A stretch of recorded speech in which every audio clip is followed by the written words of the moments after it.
Assalamualaikum warahmatullahi wabarakatuh. Sugeng ensing lare-lare solih-solihah. Pripun kabare? Mugi-mugi sae nggih. Alhamdulillah tetep semangat sinau ning omah.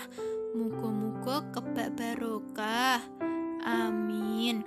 Lare-lare dino iki kita sinau basa Jawa babagan niroake lafal tembung ing tembang dolanan. Saderengipun piwucalan iki diwiwiti, ayo maos basmalah sarengan. Bismillahirrahmanirrahim. Lare-lare Allah Subhanahu wa taala nyiptakake makhluk hidup. Setunggal menungsa, kalih tanduran, 3 kewan. Nah, salah sawijine kewan iku ana sing kanggo judul tembang. Setunggal pitik tukung, kalih kodhok ngorek, 3 jangkrik ngerik, sekawan padang bulan, gangsal mentok-mentok. Sakniki kita sinau tembang dolanan mentok-mentok. Mentok iku arane kewan unggas. Anak mentok jenenge Minti. Mentok wateke keset, solah bawane mentok iku gawe guyu. Nah, lare-lare kita nembang sareng-sareng nggih. Setunggal, kalih, 3. Mentok, mentok, tak kandhani sesolahmu. Angisin-ngisini mbok yo aja ngetok, becik ndelik wae. Enak-enak ngorok ora nyambut gawe.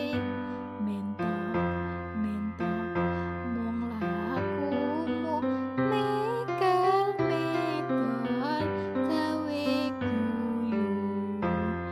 Mentok, mentok, tak kandhani sesolahmu.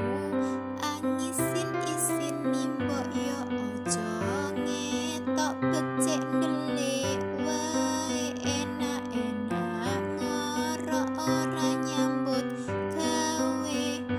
Mentok, mentok, mung lakumu megal-megal gawe guyu. Lare-lare tugas dinten niki ngirim rekaman niroake lafal tembung-tembung. Setunggal, mentok, kalih, tak kandhani, 3 sesolahmu, sekawan delik, gangsal kandang.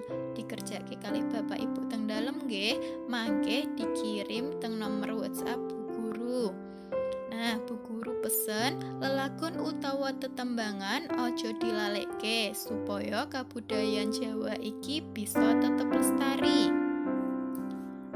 Cekap semanten piwucalan saking Bu Eva, muga-muga paring manfaat lan barokah. Kita pungkasi piwucalan iki kanthi maos hamdalah. Alhamdulillahirabbil alamin. Cekap semanten. Wassalamualaikum warahmatullahi wabarakatuh.